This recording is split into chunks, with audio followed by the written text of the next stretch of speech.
রিয়ামণিকে বিয়ে করছেন আপনি? অসম্ভব। আমার সাথে কাজ করার আগে ভাই জিগাইছি তারে, তোমারে জিগাইনি। আপনি কি রিয়ামণিকে বিয়ে করছেন? আপনাদের মধ্যে প্রেম আছে, বিয়ের সাথে এরকম হবে কিছু? সে হচ্ছে আমার বোনের মতো, ফ্রেন্ডের মতো। আমি তার সাথে কেন হিরো আলম তো তাকে বোন বলছিল। হিরো আলম তো উনাকে বোন বলছিল। রিয়ামণিকে বোন বলছিল। হিরো আলম আমি এক জিনিস নাকি ভাই, এখানে সবাই কি হিরো আলমের সাথে আপনি তুলনা করলে হবে? হিরো আলম কি আপনার বউ চিন্তাই করে নিয়ে গেছে? আমার সে এখন বউ নাই, তারে আমি তালাক দিছি। তারে বিয়ে তারে হচ্ছে ভিডিও করার স্ত্রী যেটা দাবি করেছে আমি নাকি তার সংসার ভেঙে দিয়েছি। আচ্ছা, আপনার সংসার কি রিয়ামণি ভেঙে দিয়েছে কিনা আপনি একটু বলেন তো। কি আপনার পরকীয়া ঢাকার জন্য কি হিরোর পরকীয়া ছুড়ে নেবেন না সামনে এনেছেন কিনা? আচ্ছা ভাইয়েরা, আপনারা সবাই দেখেছেন ম্যাক্স অফির সাথে আমার কাজ, দেখেছেন কিনা? হ্যাঁ সবাই। কিন্তু কাজটা কি আমরা ঘরের মধ্যে করেছিলাম নাকি ক্যামেরা নিয়ে বাইরে করেছিলাম? কাজটা কিন্তু আমরা বাইরে করেছিলাম।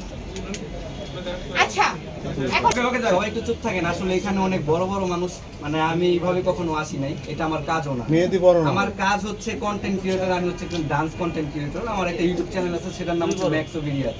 অবশ্যই বড়। দীর্ঘ 12 বছর ধরে আমি আমার ইউটিউব চ্যানেলে আমি আমার ডান্স করে থাকি, ঠিক আছে? সো এরকম ডান্স করতে করতে করতে করতে হঠাৎ করে আপনার 2 মাস 2.5 মাস আগে হিরো আলমের সাথে আমার কথা হয়, ঠিক আছে? তারপরে যোগাযোগ হয়।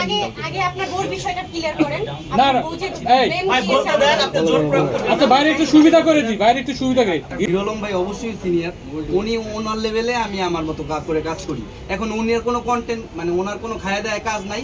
উনি এতদিন আলোচনায় আসতেছে না, এর জন্য উনি মনে করেন তার পিছে লাগে। এখন তো আর কেউ পাচ্ছে না, আমার পিছে লাগছে। তার সাথে আমি ভিডিও করছি, এতে আমার কোনো দোষ আছে? আমি একজন কন্টেন্ট ক্রিয়েটর, যে কোনো কারোর সাথে আমি ডান্স করতেই পারি। সবাই একটু নোট করবেন, তার সাথে আমি ডান্স করছি, ঠিক আছে? 10 তারিখে সেই ভিডিও আপলোড করছি 15 তারিখে। তার 7 ঘন্টা না 5 ঘন্টার পরে তার বাবা মারা গেছে, আমি কোনো কিছু জানি না। সে উল্টা কমপ্লেন করে যে আমি তার ওয়াইফকে নাকি ভাগায় নিয়ে আসছি, এটা সেটা। ইভেন সে আমাকে অনেক ঠেট দিছে, আমার ফেসবুক আইডি সে নষ্ট করে দিছে। আমাকে বলছে আমি যদি তোর কিছু করতে না পারি তাহলে এই ঢাকা শহর আমি ছেড়ে দিব, ঠিক আছে? সে আমাকে এরকম কমপ্লেন দিছে, সম্পূর্ণ সবকিছু রিপোর্ট আমার কাছে আছে। সো সে একজন সন্ত্রাসী মানুষ, সে যেহেতু আমাকে ক্লেম করছে, সো আমি তাকে কোনো পাল্টা রিঅ্যাক্ট না করে অবশ্যই দেশে আইন আছে, ঠিক আছে? আমি আইনের আশ্রয় নিছি। আমি পুলিশের কাছে গেছি, পুলিশের কাছে যাওয়ার পরে পুলিশ জিডি করে নিছে। দ্যাটস ইট, এই হচ্ছে ব্যাপার। তো তার কিছুদিন পরে হিরো আলম কিন্তু আমাকে একটা কথা বলছে যে তোর বউয়ের সাথে আমি ভিডিও করব, ঠিক আছে? আমার কাছে রেকর্ড আছে। আমি কি ভিডিও করবে? ছাড়া ভিডিও করবে, সে ডান্স ভিডিও করবে, সে মিউজিক ভিডিও করবে, ওকে করুক, সে আমাকে জ্বলাবে, ঠিক আছে? সে আমাকে ওনার বউয়ের সাথে করেছেন, করতেই পারে। আমার বউ বলতে সে হচ্ছে আমার এক্স ওয়াইফ। তাকে আমি তার সাথে ভিডিও করার আগে 1 সপ্তাহ আগে আমি তাকে তালাক দিয়ে দিছি। আমার কথা বুঝছেন? তালাক দিছি, এর কোনো অনেক কারণ আছে। হিরো আলমের দোষারোপ করেন কেন? হিরো আলমের অবশ্যই দোষ আছে। আমাকে বলতে দেন, আমি প্রকাশ করি। হিরো আলম ভাই, আমি যখন ওনাকে নিয়ে ভিডিও বানাই তখন উনি আমার ওয়াইফের সাথে যোগাযোগ করে, ঠিক আছে? কিন্তু আমার ওয়াইফকে তো আমি তার 1 সপ্তাহ আগে তালাক দিয়ে দিছি, তার সাথে আমার কোনো সম্পর্ক নাই। আমার ওয়াইফ আমাকে বলছে, সে বলছে আমি নাকি তার বাচ্চা নষ্ট করছি। আমার বাসা গাজীপুর শালনা চৌরাস্তা, ঠিক আছে? রাস্তার ডাইন সাইডে। আমি তার বাচ্চা নষ্ট করছি নাকি সে পরকীয়া লিপ্ত? আপনারা একটু আমাদের এলাকায় যাবেন, গিয়ে একটু দেখে আসবেন, বলে আসবেন। আমার এলাকাও ঘুরবেন, তার এলাকাও ঘুরবেন, ঠিক আছে? সে হচ্ছে আমার সাথে থাকাকালীন সে মনে করেন আমি একটু বাইরে গেলে আমি তাকে ফোন ইউজ করতে দিতাম না, সিম ইউজ করতে দিতাম না। অনেক কান্নাকাটির পরে তাকে আমি একটা ফোন কিনে দিছি। আমি একটু বাইরে গেলেই সে একটা সিম ঢুকে সে কথা বলে, ঠিক আছে? হতে পারে হিরো আলম, হতে পারে অমুক তমুক। আমি একদিন দেখতে পারছি একটা ছেলে, তার নাম হচ্ছে আপনার রফিক করে নাম, তার সাথে আমার একটু দ্বন্দ্ব হয়, এটা নিয়ে ঝামেলা হয়। আমি তার সাথে আর কোনো কথা বলি না। তারপর আমি বাড়িতে চলে যাই। কোথায়? গাজীপুর চলে যাই। গাজীপুর গিয়ে তাকে আমি তার আম্মুর কাছে বিচার দিই যে এরকম সে এরকম করে।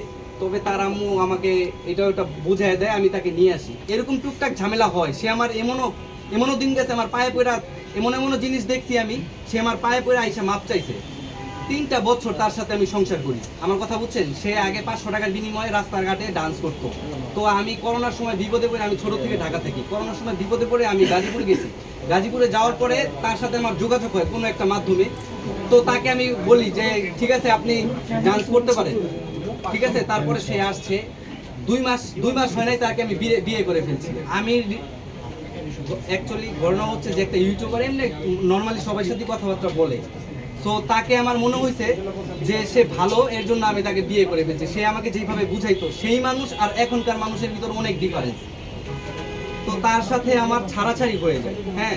আর সে আরেকটা পয়েন্ট নোট করেন, হিরো আলম ভাই তার কাছে গেছে না, হিরো আলম ভাই কয়টা বিয়ে করছে?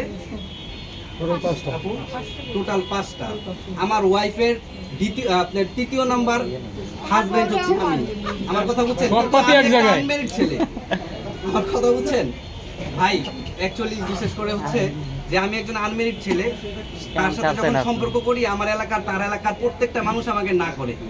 আমি, আপনারা যদি বিশ্বাস না হয় তাহলে আমার বাড়িতে যান, সবাই একটু